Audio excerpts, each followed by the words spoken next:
Also heute regnet es richtig. Abnormal.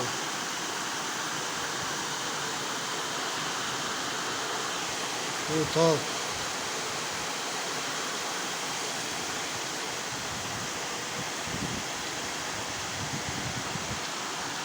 Hey. Blitz.